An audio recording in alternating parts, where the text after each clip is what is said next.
Hello friends, hello EV mechanic channel को subscribe कीजिए e rickshaw और ई बाइक से रिलेटेड रिपेयरिंग वीडियोस देखने के लिए। दोस्तों, हमारे पास एक चार्जर आया है जो हमारे स्टूडेंट का ही है।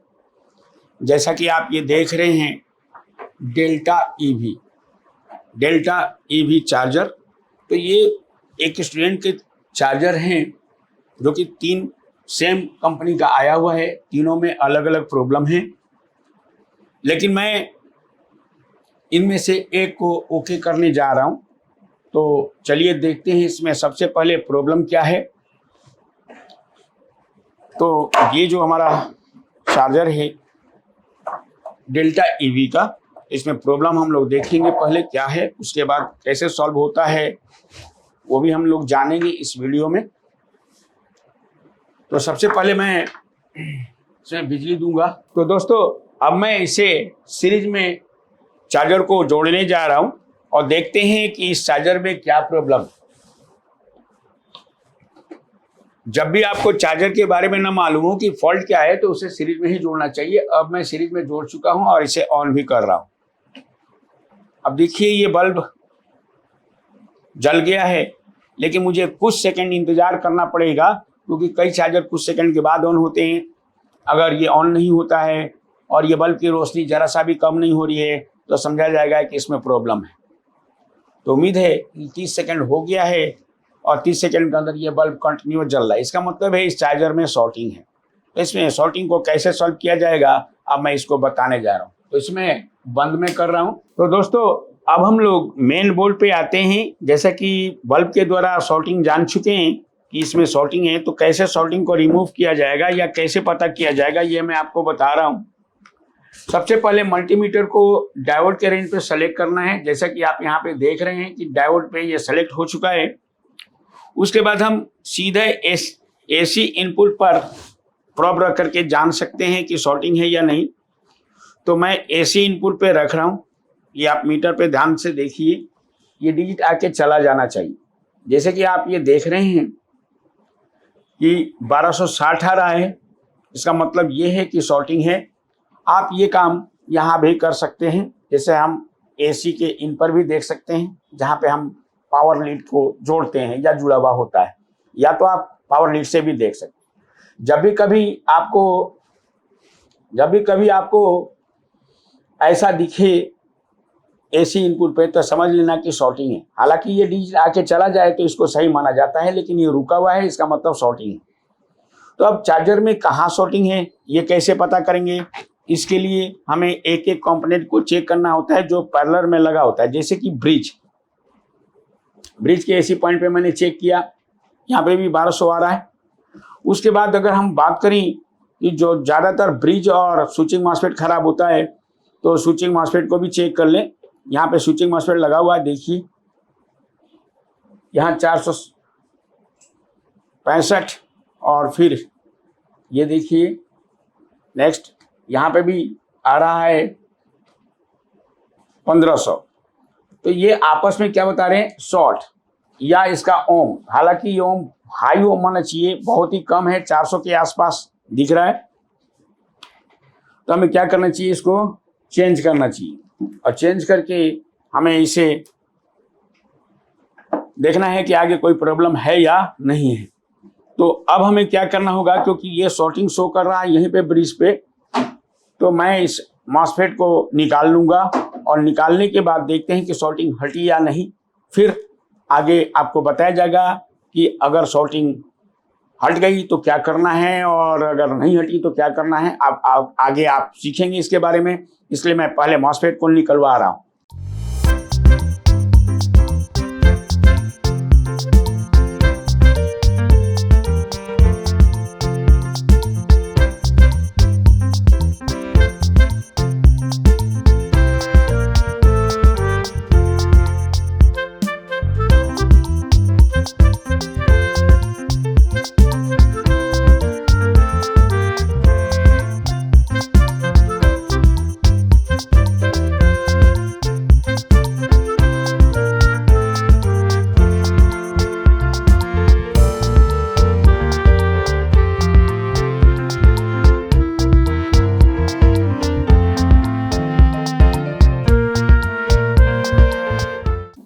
दोस्तों आप देख सकते हैं कि हमने ये मॉसफेट निकाल लिया है,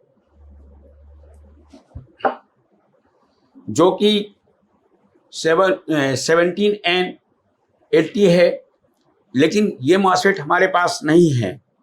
यानी 17 एम्पियर का ये मॉसफेट है, लेकिन हमारे पास ये नहीं है। तो मैं क्या करूँगा कि इसके जगह पे ज़्यादा एम्पियर का मॉसफेट लगा सकता हूँ। तो मैंने एक और मॉसफेट रखा है, ये देखिए, ये 20N8A है। तो ये 20 एम्पियर का मैंने मॉसफेट लगाने जा रहा हूँ। ये आपको याद रखना है कि अगर कोई मॉसफेट खराब हो जाए और आपके पास न हो तो आप दूसरा मॉसफेट भी लगा सकते हैं, बशर्ते उसका एम्पियर अधिक होना चाहिए। उसका अधिक एम्पियर होना चाहिए, ये याद रखना है आपको। तो इसी तरह का ट्रेनिंग हम लोग देते हैं। अब हमारे स्टूडेंट इसे जोड़ेंगे, क्योंकि जुगाड़ बनाना पड़ेगा। तो ये तार आप जोड़ दीजिए इसे, और फिर इसका कनेक्शन सेम टू सेम करना है। तो आपको ये याद रखना है कि जब भी कोई मॉसफेट खराब हो जाए, अगर आपके पास न हो तो आप दूसरा मॉसफेट भी लगा सकते हैं। शर्त ये है कि उसका एम्पियर अधिक होनी चाहिए, तो वो आप यूज कर सकते हैं। तो मैंने यहाँ पे 17 की जगह पर 20 एम्पियर का मॉसफेट लगा रहा हूँ। अब क्योंकि साइज में बड़ा है, क्योंकि फिटिंग में दिक्कत आएगी, तो उसका भी ध्यान रखना होता है। फिटिंग कर देंगे अगर आप, तो ये काम कर जाएगा।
तो दोस्तों इन्होंने जोड़ दिया है ये कनेक्शन। इसी तरह से आप भी जोड़ सकते हैं, बशर्ते ये है कि इसका गेट से गेट के बीच जोड़ना है, और ड्रेन से ड्रेन के बीच, और सोर्स के बीच जोड़ना है। ऐसा आपको करना पड़ेगा, क्योंकि इसमें ये फाइबर बॉडी का ये मॉसफेट है, जबकि ये भी फाइबर, लेकिन अगर आप पीछे देखें तो ये मेटल बॉडी है, जबकि इसमें फाइबर लगा हुआ है। तो जब भी कभी ऐसा रिप्लेस करना पड़े तो आपको एक सेपरेटर लगाना पड़ेगा, और माइका सीट।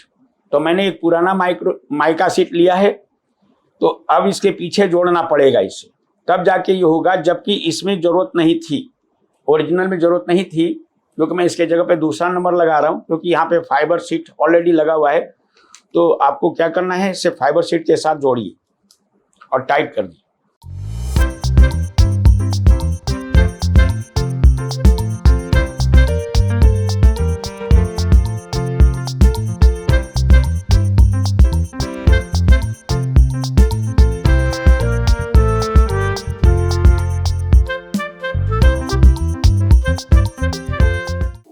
जैसा कि मॉसफेट यहाँ पे रिप्लेस कर दिया गया है, अब मैं इसे एक बार सीरीज में लगा के चेक करना चाहता हूँ कि क्या चार्जर ओके हुआ या नहीं। तो अब मैं इसे सीरीज में जोड़ रहा हूँ और फिर देखते हैं कि प्रॉब्लम सॉल्व हुआ या नहीं। इसके लिए फिर से मैं इसे ऑन करूँगा और अगर ये एलईडी जल गई तो समझ लेना चार्जर ऑन हो गया है। देखिए, आप यहाँ पे देख सकते हैं एलईडी जल चुकी है, इसका मतलब चार्जर ओके हो गया है।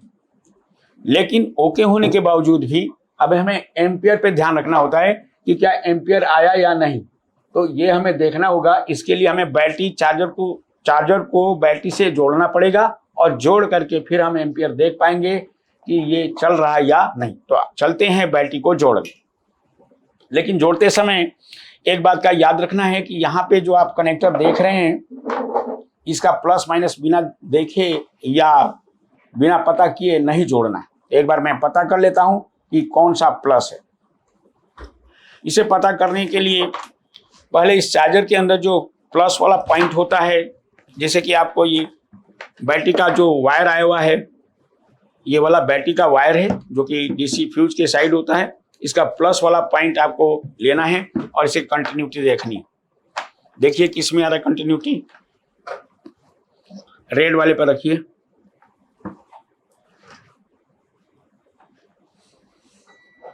यानी ये प्लस है। अब मुझे इसमें प्लस जोड़ना पड़ेगा।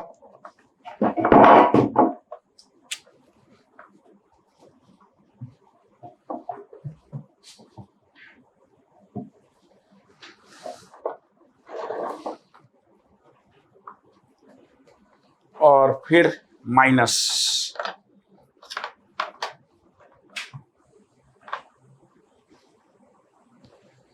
यहाँ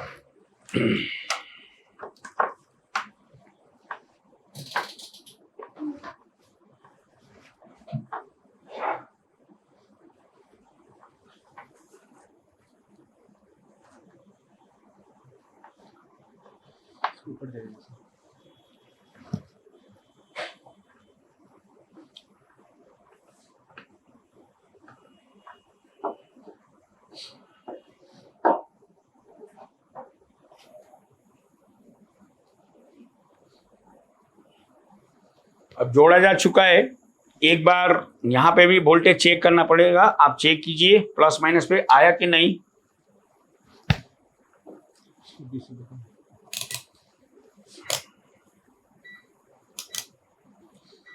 और चेक करते समय आपको पहले मल्टीमीटर को सेलेक्ट कर लेना है। 200 वोल्ट पे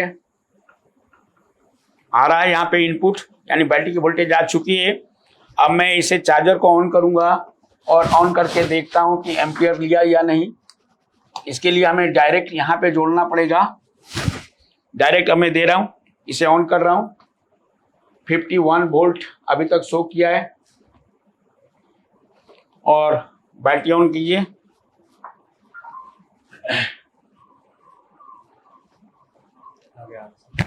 अब आप देखिए यहाँ पे एम्पियर और इधर एलईडी जलनी चाहिए, जल रही है राइट। इधर एलईडी भी जल गई और यहाँ पे 4.3 एम्पियर शो कर गया है।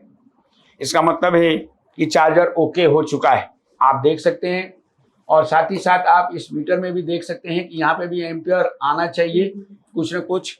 तो दोस्तों जैसे देखिए यहाँ पे आ रहा 4.3 एम्पियर और 52 वोल्ट। और साथ ही साथ आप यहाँ पे भी एम्पियर चेंज होता हुआ देखेंगे। ये अब देखिए 2 एम्पियर शो कर रहा है। इसका मतलब हमारा चार्जर ओके हो चुका है। कई बार क्या होता है कि वोल्टेज आउट हो जाता है लेकिन एम्पियर नहीं आता। अगर एम्पियर नहीं आएगा तो बैटरी चार्ज नहीं होगी। और साथ ही साथ हम ये अब कहना चाहेंगे कि ये बैटरी का जो चार्जर है ये बिल्कुल ओके हो चुका है। तो दोस्तों जैसा कि आपने देखा कि ये चार्जर आपके सामने ही ये ठीक हुआ है। और इसी प्रकार के बहुत सारे चार्जर हमारे बच्चे खुद लाते हैं। ये राजस्थान से आया हुआ ये चार्जर है जो कि 3 पीस आया हुआ मेरे पास, जो हमारे स्टूडेंट का ही है। और सब में अलग अलग प्रॉब्लम था। तो मैंने सोचा कि क्यों नहीं ये आप भी सीखिए, हमारे साथ बच्चों के साथ साथ आप भी इसे सीख लें। तो इसलिए मैंने ये वीडियो बनाया है। उम्मीद है आपको ये वीडियो पसंद आया होगा, और अगर आप बहुत ही अच्छी तरह से चार्जर या कंट्रोलर या ई बाइक से रिलेटेड या ई रिक्शा से रिलेटेड जितने भी डिवाइस होते हैं उसे प्रॉपर ठीक करना सीखना चाहते हैं तो आप हमसे एक बार जरूर मिलिए। तो इस वीडियो में इतना ही। थैंक यू वेरी मच दोस्तों।